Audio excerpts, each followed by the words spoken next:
Hello, everyone, and welcome to episode number 4 of the Amateur Hour podcast. My name is Max Amateur, and this is a podcast where we discuss living intentionally and focus on improving by 1% every day. As I mentioned in the first episode of the podcast, I intend for this to be a hybrid and don't want to pigeonhole or put myself in a box where I can only talk about self-development topics. I would like to talk about things that I'm also very interested in and things that really provide value and I get really passionate about in my life. So today's episode is actually episode number 1 of the Disney show. Don't currently have a name for what these shows will be. It's just the Amateur Hour podcast, Disney show number 1. And if you know me personally, you know that I am a big fan of Disney. The company, the movies, the parks, Walt Disney, the man, is really where my admiration stems from. I'm very inspired by him, his life's work, his story, his journey, the way that he was able to affect the world, touch people, and just his forward thinking. I think the man was very optimistic and always looked at the glass half full, which is the same way I try and look at the world. So I've got a deep admiration for him, and that is where my love for the Walt Disney Company stems from. And these podcast episodes will be dedicated to my Disney adventures, Disney news, things that I want to talk about and unpack in regard to Disney as a whole. So on today's episode, I wanted to discuss my adventure to Batuu, or Star Wars Galaxy's Edge. I was lucky enough to land a reservation and go during the limited capacity time of May 31st to June 23rd. It's now June 28th and the park has almost been open a full week to the public. So I know a lot of people that didn't get a reservation are experiencing the park, loving it. I'm hearing a lot of great things, seeing a lot of great things on Instagram and YouTube and the Disney blogs. It really is amazing. All the things that you hear about it are true. And I want to go ahead and recount my experience with Star Wars Galaxy's Edge, or Batuu as the planet is known. So first thing on that Saturday morning, we went with our friends Randy, Big Randy, Drew, Elizabeth, basically Beth, or April Shin. We all went to breakfast first at the Disneyland Hotel, which I'd never been to the Disneyland Hotel. So going there, seeing the hotel, seeing the families interacting with one another, browsing around the hotel, making memories that last a lifetime are really what stand out to me and what stood out to me that morning as we were going and waiting for breakfast. It's really cool for me to see those people in love with their current moment, where they're at, really appreciating the magic that is Disney, being at a hotel, being away from home, making memories with your family and friends. And so that's something I always look for when I'm going to the parks, because it's awesome to see the pure joy that the company is able to put on those people's faces. And obviously it all started with Walt Disney. It wouldn't be here without it. We wouldn't have all the parks around the world without it. Theme parks in general may not be what they are today without Disneyland. And so it's very important to me and very special in that aspect. But walking into the hotel was really cool. I hope one day to stay in a suite there and be able to enjoy all the amenities around the hotel. Anyway, we went to Steakhouse 55 for breakfast, where I had some delicious poached eggs, I believe they were, over salmon on a bagel with some caviar. I know that there's a name for it, but I don't remember at the moment, so that is my best description. However, it was delicious. One of the best breakfasts I've had at the park. I really recommend it if you're into seafood, if you like eggs. They had a lot of good food. The service was great. Overall, it was a good experience being around the table with my girlfriend Morgan and our friends getting ready to go to Galaxy's Edge, which is a completely new experience. It's a completely new land, and it's something we haven't experienced in our many times going to the park. So all in all, I was like a little kid going to Disneyland for the first time, getting ready to see something new. And so after we finished breakfast, we headed over to California Adventure, where we rode Soarin' over California, which the ride most recently has been Soarin' Over the World. And on the Soarin' Over the World ride, if you've been on it, you know that you're essentially soaring over the world. You're seeing You're seeing the Eiffel Tower, you're seeing a castle in Switzerland, you're seeing the Golden Gate Bridge, you're going over all of these iconic places around the world, and it's really cool, but it lacks realness because all of the images are computer generated. It's CGI, which a majority of the movies we see, like Avengers, or if you watch Game of Thrones, that is also CGI, and it is really good. It looks real. When you're going over, the smells that they're spraying at you smell amazing, and it's a really cool ride, soaring over the world. But soaring over California is the original, and it's actual footage from a helicopter zooming over different parts of California, over orange groves, over California, over Disneyland itself. It actually flew over Disneyland during an employee Christmas party and was capturing that footage of the park and the employees walking around having a great time. And you can see the Matterhorn lit up. You can see the castle decorated in full Christmas fashion. And it really is just a better ride. Soaring over California is amazing. The footage is tremendous. It may be the purist or the Disney aficionado of me that really appreciates that history, the very first ride. And so we wanted to go and ride that because it was supposed to only be at California Adventure through the end of June, but they've actually extended it through the end of August because of how popular it is and how much the patrons are loving the Soarin' Over California ride. So I'm hoping to ride that again on our next trip, but it was great to get back on it. I hadn't ridden it that way since I was a kid. And it always is just an amazing time getting off an attraction that really blows you away. And that's one of those that blows me away as we get on. So after we finished doing that, we went over to the Incredicoaster, which is one of my favorite rides. Shout out Connor Fabitz, if you're listening. I know that you really like the Incredicoaster, and just it's so much fun. I love it. It's one of the best rides at California Adventure. It's one that I could ride all day long. It's just a ton of fun. The theming is amazing. Anyway, after we got off of the Incredicoaster, it was about time to head over to Disneyland, where we were going to begin checking in at the Star Wars launch bay to get ready for our reservation at 2 o'clock. So we were able to go in from 2 to 6, and we wanted to head over to Disneyland to make sure we gave ourselves enough time to check in and get in line for our current window. So on the way out of California Adventure, I stopped at Clarabelle's Ice Cream and got a mango anada, which essentially is mango sorbet, chunks of mango with chamoy and tajin. Any Mexicans out there? I know it already sounds delicious. Your mouth's probably watering. And it is. It's tremendous. It's delicious. It's so good. It's perfect for the heat of the summer days that we're in now, and just an awesome treat to have and share with family and friends as you're walking around the park. I finished that mango nada before we were even walking down Main Street in Disneyland. And for those of you that aren't full Disney people, I apologize. I'm just speaking in terms of you understanding all of this, but pull up a map and you'll see all the things that I'm looking at. You can look at the Disneyland app and see all of the places and rides and stuff that I'm talking about. But for my Disney lovers out there, I know you're following. And so we're walking down Main Street. I just finished my mango nada, and it's just a beautiful day. I'm so excited to get to the launch bay and get my wristband, get ready and all checked in to head over to Batuu.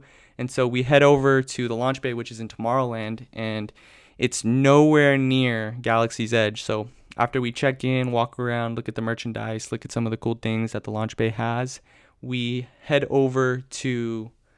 begin heading over to Galaxy's Edge, which is a cool at least half a mile to a mile walk from Galaxy's Edge, from Star Wars Launch Bay.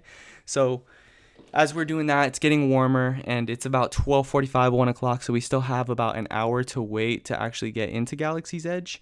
And during that time, I mean, we did with what we could. We sat in the heat and we waited. And it's one of those things where you're in the moment, you're like, is this even worth the waiting? Is it going to be worth it?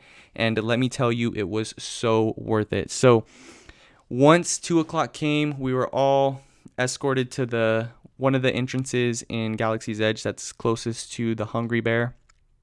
And we were waiting in a mob of people that were also looking to get in. And Morgan and I really wanted to go to Oga's Cantina because it is the first place in Disneyland that serves alcohol outside of Club 33, but obviously Club 33 is a very exclusive club, and it's harder to get into than Star Wars Galaxy's Edge. And so I went, and as soon as 2 o'clock hit and they start letting people in, I followed the people going straight to the line to the cantina, and we went. I darted over there, got in line, probably 6-7 minute walk to get in line, and immediately, as soon as we're waiting there to put our names in for the Oga's Cantina, Galaxy's Edge, or Batuu, just completely comes alive, and Kylo Ren is coming out of a TIE fighter. I'm not sure that it's called a TIE fighter. It's some other ship in Galaxy's Edge.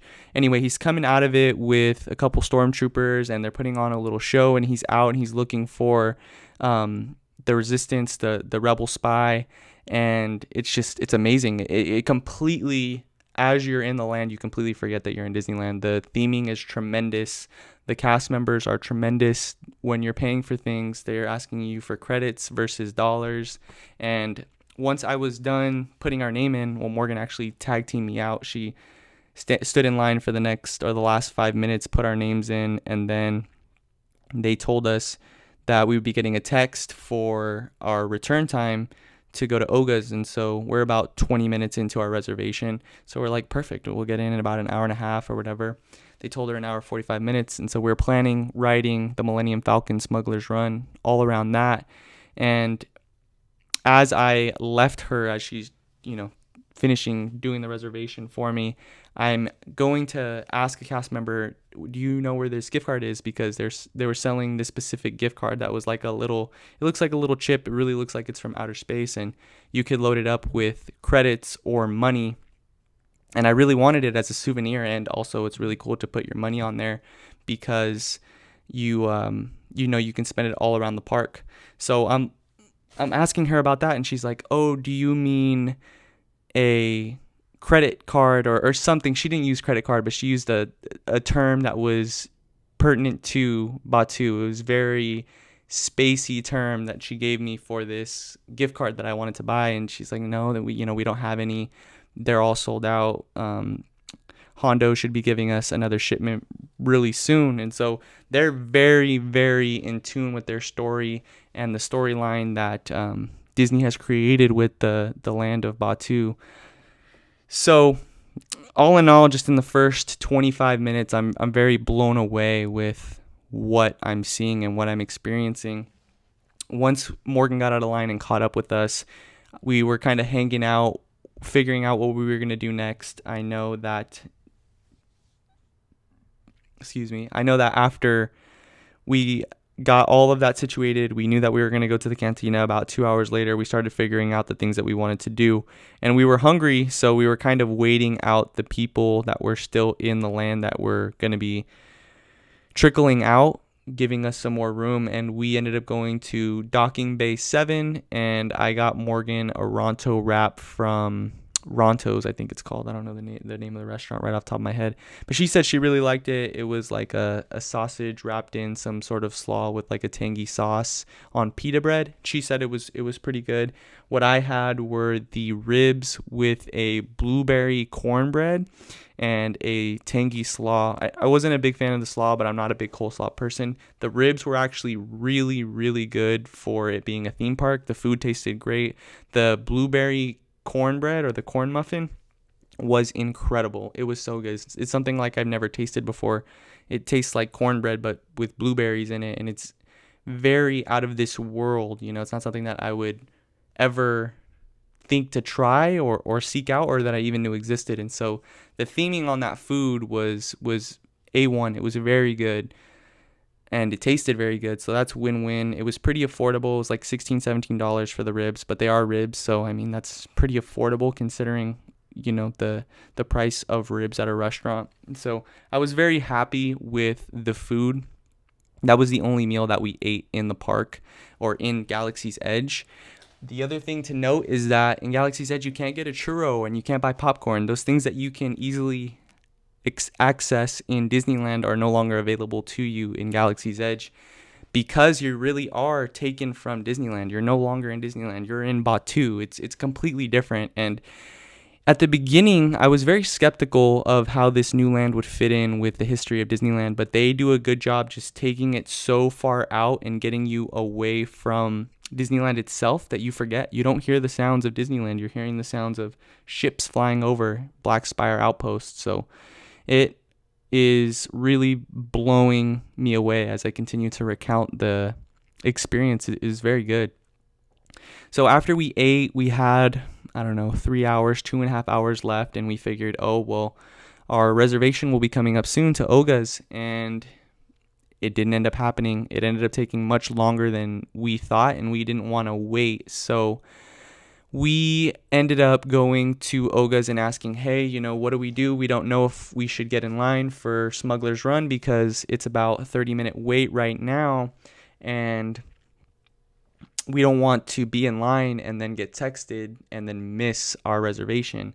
And we're explaining this to a cast member outside of Oga's, and his name was Ryan, which is my government name, if those of you don't know. So I'm assuming he felt the Ryan connection. I'm not sure what it was.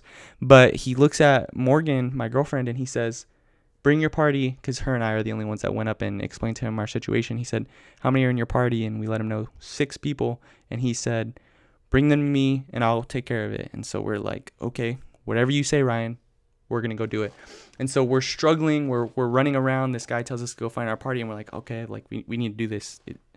He says he's going to take care of it. So we find our party after a couple minutes of struggling trying to find them, because I think Drew was inside of a store getting some kyber crystals for his lightsaber. And we find them and we let him know, hey, this cast member said that he'll take care of us. And we all go over, we take our party over to Oga's where he's at, and then he walks us straight to the Millennium Falcon Smuggler's Run and lets us go through the Fast Pass line. Mind you, there is no Fast Pass line, so we walked right onto the ride. We waited maybe 5 minutes to get on, and it was incredible. Let me tell you, the Millennium Falcon itself is unreal. There is no such thing as the real Millennium Falcon. Obviously, we all know it's a movie set in Star Wars. So that is the real Millennium Falcon to me, and it was breathtaking. It is so big. It is so beautiful. It's exactly what you'd think you would see if it was real. It is real now in Batuu, parked, ready to go on some smugglers runs, and the ride itself was tremendous. It is like Star Tours on steroids. If you've ever ridden Star Tours, imagine that times 10, and you actually get to be a part of the ride. So Morgan and I were lucky enough to be pilots. She piloted left and right, and I piloted up and down. And then we had April and Randy, who I believe were gunners, and then Elizabeth and Drew were engineers. I could be wrong there. Anyway, we're on the ride, and it's starting, and we're getting to go, and we're flying off, we're taking off, and it's just amazing. It's tremendous. The ride is a lot harder to control than you would think, but it's so fun. It's so interactive. There's so many things going on, and because there are 3 different positions in the ride, there are 3 different ways that you can experience it, and each one's going to be different depending on how well you're scoring and how good you're taking care of the Millennium Falcon. And so I was really just blown away. My favorite thing was to pull the lever on my left to send us into hyperspace, and it was just so much fun. There's so much camaraderie and teamwork built into the Millennium Falcon, the ride, because you all have one goal, which is to smuggle coaxium, get it to Hondo, and make some money off of it. And it was just awesome. We were all yelling, getting ready. We're on our mission, and we ended up doing like 32% of the possible 100 in terms of points, but it was so much fun, such a fun memory, and the fact that we got on in 5 minutes made it that much better. I highly recommend it. I don't know that I would wait 3 hours for it, but I would definitely stand in line for 30 minutes to experience that again. It was so much fun. The theming on the inside is amazing. You can see the chessboard from the Star Wars movies. You can see, the circular seats, all that stuff. I'll make sure to post some pictures on Instagram of the cool photo ops that we got from the ride. And yeah, it's incredible. If you like Star Wars, this is for you. You've got to check it out at least once. It's Star Wars that comes to life. After that, we went and looked around the merchandise. Morgan ended up getting a Porg. That's her nickname. I like to call her Porg, so I bought her one. It's really cute. The merchandise is very, very it is very, very Star Wars-y, but not theme parky. It's not like theme park merchandise. It is made and tailored to the markets that are in Batu. And the stores themselves aren't like theme park stores. It's not like a retail store that you would normally go to. They're little markets, like in a little bazaar, which is tremendous. The theming is just incredible. There's still another ride that needs to open in Galaxy's Edge for the Rise of the Resistance. And I cannot believe it. Disney really knocked it out of the park with this one. So once we were all done in the bazaars, we went and tried the blue and green milk from the movies. We ended up getting green milk because I believe that one was the better tasting, or what everybody says is the better tasting, and it was very good. It was a coconut milk, rice milk blend. There's no actual dairy products in it. It's like a vegan drink, but it was very tasty. It's kind of had like a slushy consistency, but not as slushy-y. And it was just very good. The overall experience in the land was tremendous. After we finished our green milk, we were getting ready to go in line because we hadn't got our text back for Oga's Cantina for our reservation. So it's getting pretty close to us leaving, and we're thinking, oh man, we're not gonna be able to get in, because it did say that it was not guaranteed that you'd be able to get into the cantina based off of just putting your name in. So we're like, let's get in line for Smuggler's Run. Let's go do that one more time. It was at about a half an hour. And as soon as we get in line, we get the text that our reservation is ready at Oga's. So we make the decision to leave it because we had just ridden it. We had only waited 5 minutes. It was good to ride at least once. And we hadn't experienced Oga's. And so we got in line at Oga's, and we ended up splitting up. Randy and his family, they ended up going to build a droid, which is really cool. The whole building a droid experience is amazing. I was very on the fence about building one myself. I just don't see when I'd play with it outside of the initial time building it. Maybe I'll build it and give one away one day to like a family member or a friend as a birthday present, because it does look really cool to build your own. And Morgan and I waited to get into Oga's. We ended up getting in, and we got sat right in front of DJ Rex, which is if you don't know, Rex is the former pilot to Star Tours. So it's really cool that he's the DJ in Oga's on Batu, considering he doesn't pilot the starships from Star Tours anymore. And it was just a blast. We ended up only getting one drink each. I had the Jet Fuel, which was a bourbon drink mixed with, I'm not sure what, but it's not anything I've ever tasted before. It came in a little shooter glass, and I was under the impression that the alcohol would be served very light because it's Disneyland, but it was a pretty solid drink. I mean, I definitely felt a little tipsy after it. I'm not a big drinker myself, but it did knock me off a little bit by how strong it was. It being bourbon, it's going to be stronger. And Morgan had, I can't remember the name of her drink right now. I think she got the Jedi Mind Trick, which was a vodka-based drink, and she seemed to really like it too. It did taste good. We had a really good time in there listening to the music of DJ Rex. It really feels like you're in a Star Wars movie. The iconic Han Solo bar scene is what those booths look exactly like the booth from that movie. And it was amazing. It was a lot of fun. I'm glad I got to unpack it again and relive it through this podcast episode, share it with all of you guys, and kind of get it out there before I go have some new experiences at the park. I'll make sure to update each time that I'm in there. I want to go back and document all of my Disney adventures, at least from the ones now moving forward. I think it'll be something really cool to look back on and listen to and kind of bring back those memories as we get older, because so many things happen and so much memory is being processed each time we go to bed. And I just think it's very important to document and be able to look back at all of the amazing things and fun things that you've done in your life, the memories. And I think these podcasts will serve as that for me. And in the meantime, I'm hoping that it provides value to other people. I'm hoping you guys can enjoy the adventures with me as I recount them. And each day I just hope to continue to get better at this podcasting. I really plan on being more consistent with my posting and finding more material, creating more things, creating more content. It's really fun putting things out into the world regardless of the reception that you're receiving, because I'm doing it for me at the end of the day, and I know that good things have come from it and are already coming from it. I'm seeing in my professional life, my speaking is already getting better, and I'm feeling more comfortable with myself, throwing myself out there. It's very awesome. Thank you so much for allowing me to share my experience of Batuu, Star Wars Galaxy's Edge with you all. If you press play and you listen all the way through, amazing. I'm looking forward to sharing the next adventures I have at Disneyland with you, updates on my life, as well as focusing on living intentionally.